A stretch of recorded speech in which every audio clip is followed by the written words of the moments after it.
Hello, everyone. Today I want to continue reading from Experiencing God Through Prayer by Madame Jeanne Guyon. I'm reading from chapter 6, The Road to Perfection. And I quote, "I now want you to begin to learn how to abandon yourself, your entire existence, to God. Every moment of every day you must come to realize that you are in God's immediate will. Knowing and understanding this conviction of abandonment will cause you to regard everything that comes your way as being from the hand of the Father. Dearly beloved, once you have given yourself to God, do not take yourself back again. Remember, a gift once presented is no longer at the disposal of the giver. Abandonment is a matter of great importance in our progress. It is the key to the inner court. He who knows how to abandon himself to God is on his way to perfection. Therefore, don't listen to other confusing voices of natural reason. Remain steadfast. Great faith produces great abandonment." You see, if you could, and I'm speaking for myself now, if you could abandon yourself to your Creator, now how do you do that? Well, it's by not trying to make anything happen. See, all your life you've been tempted, and that's it. See, you have initiated very little action on your own. When you were a little child, maybe you were spontaneous for a while, but since then, what you've done has been in reaction to what others have tempted you to do. And that's what it boils down to. See, if your mom yelled at you, then she's basically tempting you to become upset. If people pressured you, if they teased you, if they gave you goals, if they accused you of being lazy or not trying or not working hard enough, or if they said you weren't smart enough or cool enough or popular enough, or you didn't exercise enough, you didn't do enough push-ups, whatever they said, practically everything they said, was some kind of a temptation. Now, it had been done to them. The same thing had been done to them. They were only passing on what was done to them. And then later in life, when you browbeat yourself, give yourself a hard time. I should be doing more, I should be giving more, I should be volunteering more, blah, blah, blah. Either a voice in your mind or are you talking to yourself? And then when you do it to your kids, all you're doing is passing on the temptation. So you become an extension of their temptation. And their temptation was an extension of the temptation that was done to them. Do you understand? So you have hardly initiated anything of your own. Everything has been in response. If you get angry, it's a response. If you become irritated, nervous, unhappy, depressed, anxious, or excited, or greedy, or whatever, it's in response to some outside stimulus. And very few of them anymore are natural. Mostly they're artificial. And they're created. See, the world is ruled by the tempters who serve their God, who was the original tempter. But what are they tempting you to do? They're tempting you to see, if everything you do is because of them, you don't want to upset them, you don't want to make them angry, you want them to think well of you, you want to please them, you don't want them to think less of you, you want to get them off your back, whatever reason that you do it. Or then once you inculcate the goal into yourself, then you think, well, I've got to try hard, I've got to study harder, I've got to make more money, I've got to get a promotion, I've got to do this, I've got to volunteer more, I've got to study the Bible more. See, it's not self-impelled, it's not realized. And so if everything that you've done and are now doing is a result of a response to temptation, then the answer then is to stop responding to temptation. And the first thing you can do is begin by not being resentful, which is also a response. And letting go of anger. So it's a letting go. When you let go of anger, see, the anger is merely an extension of the anger is an extension of what someone did that was unjust. And their injustice is an extension of something that they were tempted to do. Or the fact that they were in a hypnotic trance. Something had become too important. Somebody tempted them to make something too important, and they were pursuing it, and they weren't paying attention to what they were doing, and so they did something that was unjust. You see what I mean? But then your anger, then what? Then it is actually the temptation within you. Now it is in you, the emotion. And what does the emotion do? It does damage to your body. So eventually you become sick, you become ill. And that is an extension of the temptation.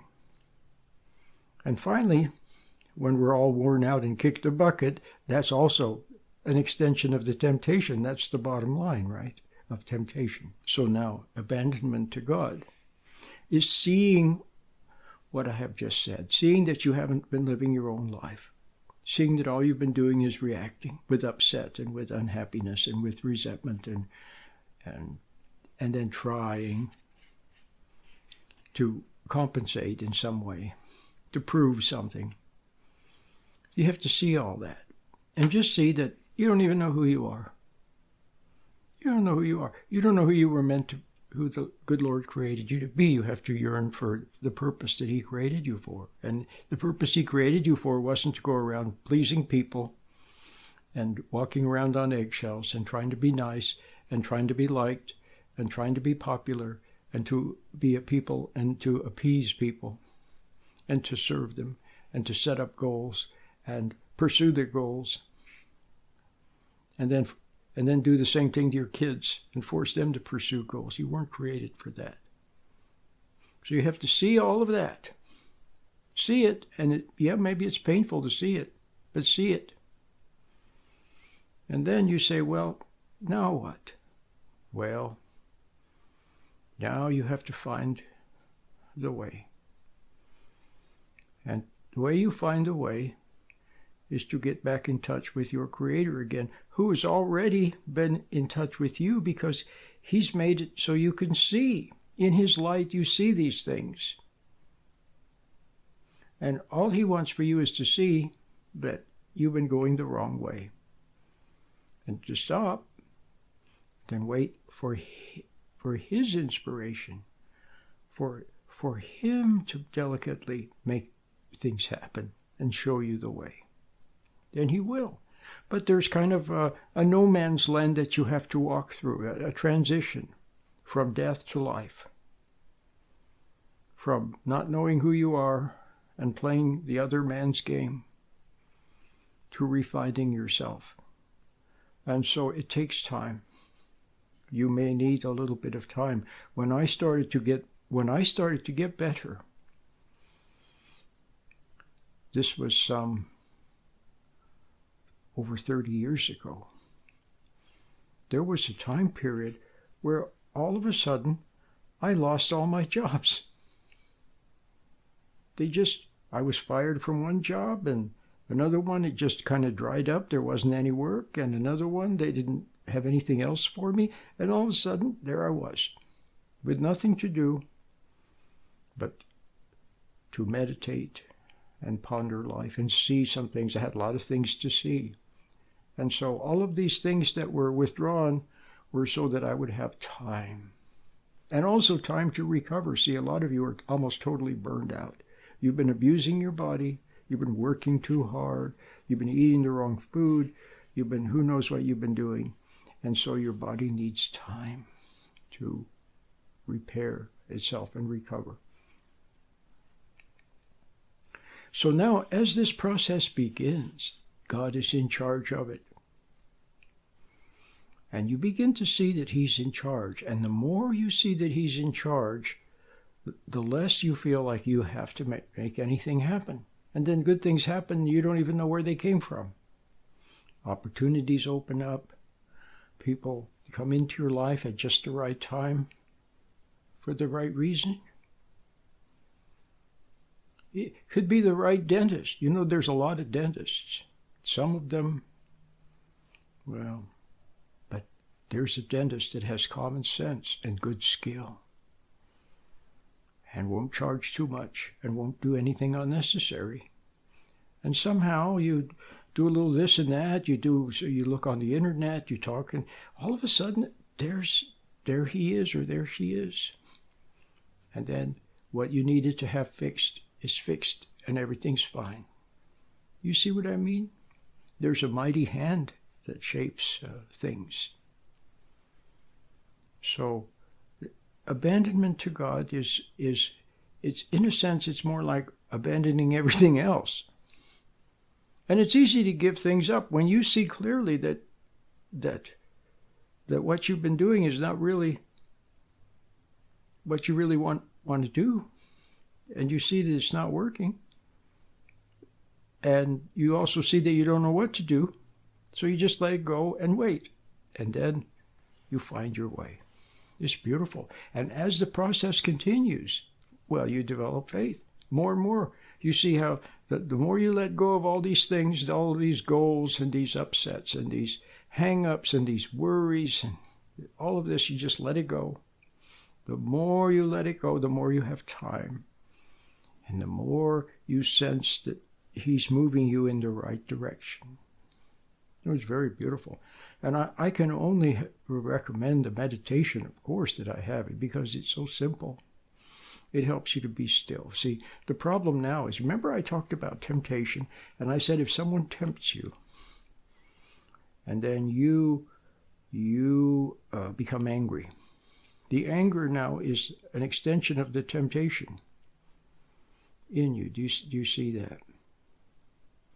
So, in the same way, if somebody makes some remark and then you resent the remark, they got to you. And then you resent not only the remark, you resent them, you resent the fact that they got to you, and there's a memory in your mind. That memory is now an extension of the temptation to which you reacted. Now it's alive in you, this memory. Well, your mind is filled with millions and millions of memories where you got excited, where you got nervous, where you became afraid, where you were challenged, where you responded and reacted.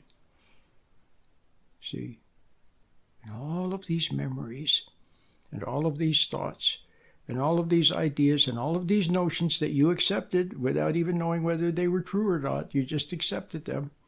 Now, as time goes by, you'll see which ones have merit and which don't and so on. But in the meantime, your mind is filled with all of this.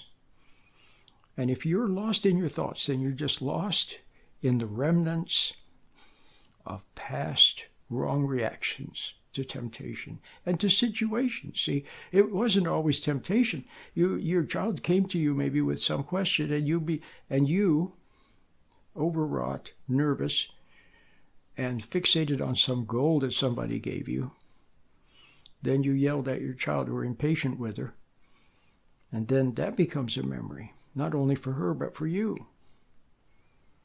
See, so all I'm saying is that your mind becomes filled with hodgepodge of facts and figures and memories and musical jingles and slogans and scenes from movies, and your mind is filled with millions upon millions of those. And when you're lost down there in those, you're lost in the remnants of having wrongly reacted and the remnants of temptation. That's where you're lost.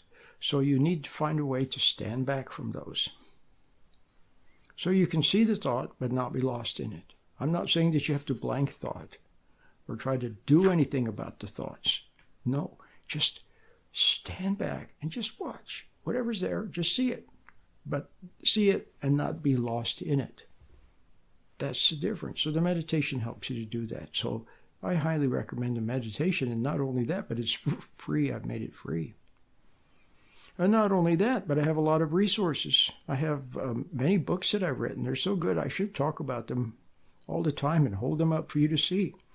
Most of them are on Amazon in both quality paperback and Kindle. Some beautiful books.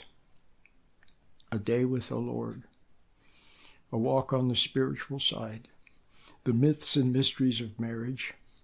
Tough Problems, Tender Solutions. Putting the Forever Back in Love. A Short Introduction to Stress Management. So many wonderful books I've written. The latest one, It's Sunny and Warm in the Kingdom of God. That's right. Sunny and warm in the Kingdom of God. So if you go to Amazon, you look for my name, Roland Trujillo, or one of the titles of the books, you'll find me. Or you go to better yet, go to my website, sheddingshackles.com. And then we have the books there with links to Amazon where you can preview them. But the main thing is the meditation. Get started with it.